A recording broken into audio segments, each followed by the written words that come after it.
ആദ്യം പോലീസിന്റെ റിപ്പോർട്ട് വളരെ പക്കയായിരുന്നു. പോലീസ് ഇതൊരു മത്സരക്കമ്പമാണെന്നും ഇത് നടത്താൻ പാടില്ല എന്ന് പറഞ്ഞിരുന്നു. അവിടെ സ്ഥലപരിമിതിയുണ്ട്, അതുകൊണ്ടും കൊടുക്കാൻ പാടില്ല എന്നുള്ള കാര്യം പറഞ്ഞിരുന്നു. അതുപോലെ തന്നെ തഹസിൽദാരും റിപ്പോർട്ട് ചെയ്തിരുന്നു. ഇതിന്റെ എല്ലാം അടിസ്ഥാനത്തിൽ തന്നെയാണ് നമ്മളത് നിഷേധിച്ചിരുന്നത്.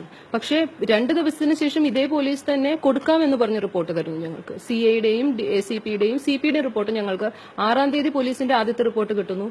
8-ാം തീയതി ഞങ്ങൾ ഓർഡർ ഇടുന്നു. 9-ാം തീയതി അന്ന് ഞാൻ ഇലക്ഷൻ മീറ്റിംഗിൽ ട്രിവാൻഡ്രത്തായിരുന്നു. അന്ന് ഇവിടെ കൺട്രോൾ റൂമിൽ കൊണ്ടുവന്ന് അവരെ ഏൽപ്പിച്ചിട്ട് പോകുന്നു. എന്തുകൊണ്ടാണ് ഈ 2 ദിവസം കൊണ്ട് അവിടുത്തെ സ്ഥലപരിമിതി മാറിയിട്ടില്ല, മത്സരക്കമ്പമായി തന്നെ തുടരുന്നു? എന്തുകൊണ്ട് അങ്ങനത്തെ ഒരു നിലപാട് പോലീസ് എടുത്തെന്നുള്ളതിന് ഞാൻ പോലീസിൽ നിന്ന് വിശദീകരണം ആവശ്യപ്പെട്ടിട്ടുണ്ട്.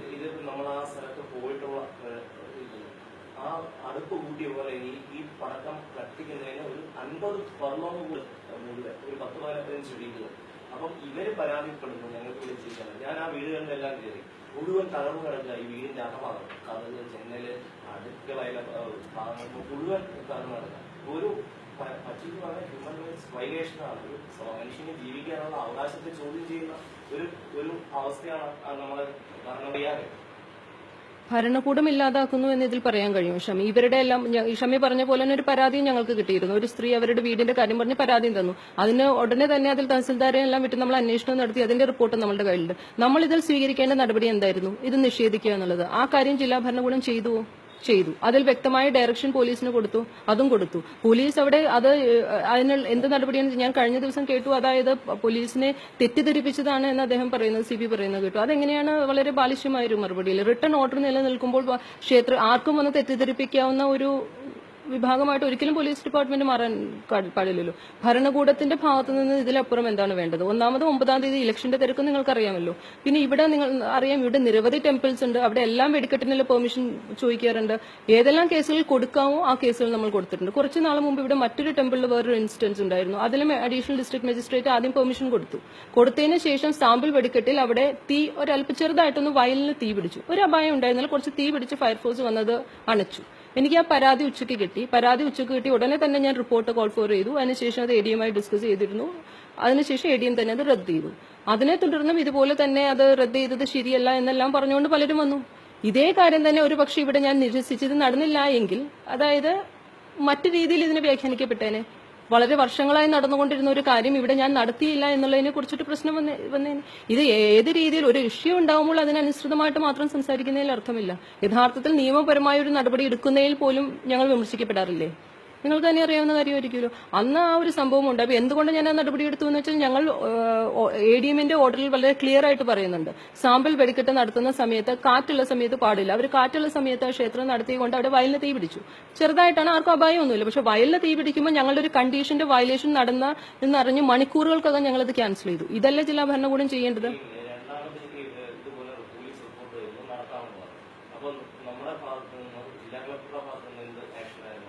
ഞങ്ങൾ അതിന്റെ മേൽ ഒരു ആക്ഷനും എടുത്തില്ല. അതിന്റെ മേൽ പോലീസിൽ നിന്ന് വിശദീകരണം തേടാമെന്ന് തീരുമാനിച്ചു. ഇതിനു മുമ്പും ഒരു ഇൻസ്റ്റൻസിൽ മോർണിംഗിൽ തന്നെ ഒരു ദിവസം തന്നെ 2 വ്യത്യസ്തമായ റിപ്പോർട്ടുകളും ഇതുപോലെ പോലീസിൽ നിന്ന് കിട്ടിയിരുന്നു.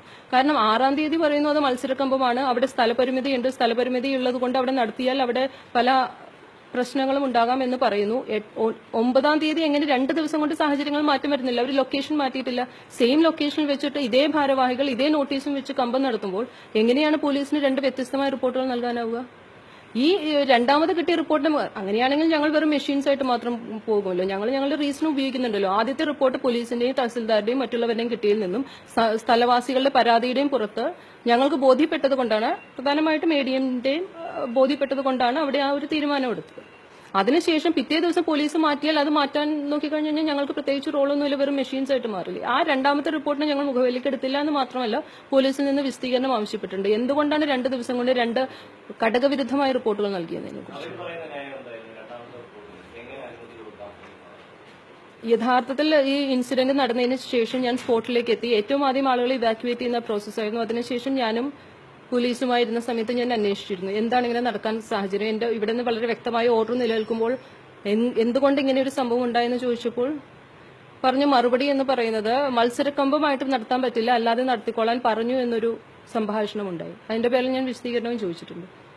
അപ്പോൾ അതിന്റെ അടിസ്ഥാനം അവിടെ നിന്ന് ഒരു അനുവാദം കിട്ടിയിട്ടുണ്ട് എന്നുള്ള രീതിയിലാണ് എനിക്ക് റിപ്പോർട്ട് കിട്ടിയത്. റിട്ടൺ ആയിട്ട് കിട്ടിയില്ല, പക്ഷെ ഞങ്ങളുടെ കോൺവെർസേഷനിൽ അത് വന്നിരുന്നു. പോലും ഇതിനെ അനുകൂലിക്കുന്നില്ല. അവർ പറയുന്നത് ഞങ്ങൾക്ക് ഇവിടെ ജീവിക്കാൻ നിവൃത്തിയില്ല. പക്ഷെ ആ കയ്യൊപ്പും സ്വാധീനവുമുള്ള ആൾക്കാർ ഇത് നടത്തുക. ഇത് കത്തി കഴിയുമ്പോൾ ഒരു കമ്പം കഴിയുമ്പോൾ കിണറുകൾ മുഴുവൻ ഇറക്കണം. കാരണം ഇതിന്റെ പാർട്ടുകൾ, അതായത് ഈ കമ്പത്തിന്റെ ഇത് വന്ന് കിണറ്റിൽ വീഴുകയാണ്. വെള്ളം കുടിക്കാൻ പറ്റത്തില്ല, ഒരു കാര്യവും ചെയ്യാൻ പറ്റത്തില്ല. കൊച്ചുങ്ങളെ ദൂര സ്ഥലത്തേക്ക് മാറ്റും. കാരണം ഈ ചെവിക്ക് പ്രശ്നം വരും. അപ്പം അവർ പറയുന്നത് ജീവിക്കാൻ കഴിയാത്ത സാഹചര്യമാണ്. പക്ഷെ ഇവരുടെ മുമ്പിൽ തിരിച്ചിരിക്കാൻ പറ്റുന്നില്ല. ആ ഒരു സ്വാധീനമായിരിക്കാം പക്ഷെ പോലീസിന് മേൽ. പോലീസ് എന്തുകൊണ്ട് അങ്ങനെ ഒരു നടപടി എടുത്തു എന്നുള്ളത് എനിക്കിപ്പോഴും വ്യക്തമല്ല. കാരണം അങ്ങനെ ഒരു നടപടി എടുക്കേണ്ട ഒരു സാഹചര്യം പോലീസിന് മേലില്ല. കാരണം ജില്ലാ മജിസ്ട്രേറ്റ് ഇവിടുന്ന് ഒരു ഓർഡർ കൊടുത്തിട്ടുണ്ടെങ്കിൽ അവർക്ക് എത്ര പ്രഷർ വന്നാലും അവർക്ക് പറയാവുന്ന കാര്യമേ ഉള്ളൂ, ഞങ്ങൾക്ക് ഈ ഓർഡറിനെ തള്ളിക്കളഞ്ഞുകൊണ്ട് ഒരു തീരുമാനം എടുക്കാൻ കഴിയില്ല എന്ന് അവർക്ക് പറയാവുന്നത് മാത്രമായിരുന്നു. എന്തുകൊണ്ട് അങ്ങനെ ഒരു നടപടി വന്നു എന്നുള്ളത് എന്നെ കുറിച്ചിട്ട് ഞാൻ അതിൽ ഇഗ്നറന്റ് ആണ്, എന്തുകൊണ്ട് അവരങ്ങനെ ചെയ്തു എന്നുള്ള കാര്യത്തിൽ. പക്ഷേ നിങ്ങൾ ഈ പറഞ്ഞ പോലെ സമീപവാസികൾക്കുണ്ടാകുന്ന പ്രശ്നവും മറ്റു കാര്യങ്ങളും എല്ലാം പരിഗണിച്ചുകൊണ്ട് ജില്ലാ ഭരണകൂടം എടുക്കേണ്ട ഇതിലപ്പുറം ഒരു തീരുമാനം ജില്ലാ ഭരണകൂടത്തിന് എടുക്കാൻ കഴിയുമെന്ന് ആർക്കെങ്കിലും പറയാൻ കഴിയുന്നുണ്ടോ?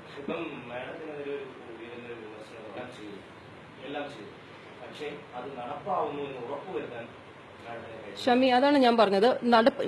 ഇതൊരു ഹെയറാർക്കിയാണ്. അങ്ങനെയാണെങ്കിൽ ഇവിടെ ക്ലർക്കിന്റെ ജോലി മുതൽ എല്ലാം ഞാൻ തന്നെ ചെയ്താൽ മതിയല്ലോ. ഞാൻ അങ്ങനെ ഒരു അമാനുഷികയൊന്നുമല്ല. ജില്ലാ കളക്ടർ എന്ന പോസ്റ്റിലിരുന്ന് എനിക്ക് ചെയ്യാവുന്ന കാര്യങ്ങളാണ് എനിക്ക് ചെയ്യാൻ കഴിയൂ. ഞാൻ ഓർഡർ ഇറക്കുന്നു, അത് ഇംപ്ലിമെന്റ് ചെയ്യുക എന്നുള്ള ജോലി പോലീസിനാണുള്ളത്. മജിസ്റ്റീരിയൽ ഓർഡർ, ഇപ്പോൾ ഒരു കോടതിയിൽ നിന്ന് തന്നെയാണെങ്കിൽ ഒരു ഓർഡർ ഇട്ട് കഴിഞ്ഞാൽ ജഡ്ജിന്റെ നേരെ പോയാണ് കളനെ പിടിച്ചുകൊണ്ട് വരുന്നത്. അത് പോലീസ് എടുത്തില്ലെങ്കിൽ പോലീസിനോട് പിന്നെ ചോദിക്കും നിങ്ങൾ എന്തുകൊണ്ട് ചെയ്തില്ല എന്ന്. അതല്ലേ നമ്മുടെ വ്യവസ്ഥ. ഞങ്ങൾ ഇവിടെ നിന്ന് ഓർഡർ ഇറക്കുകയും അതിൽ ക്ലിയർ ഡയറക്ഷൻ CP-ക്ക് കൊടുക്കുകയും ചെയ്തു. അത് അന്നത്തെ ദിവസം അവരെ കൊണ്ട് കൈപ്പറ്റി റെസീറ്റും വാങ്ങിച്ചു. അതിനുശേഷവും പിന്നെ അങ്ങനെ പറയുന്നുണ്ടെങ്കിൽ അതിപ്പോ അമ്മയെ തല്ലിയാലും 2 വിധം എന്ന് പറയുന്നതെന്ന് എനിക്ക് പറയാൻ കഴിയും.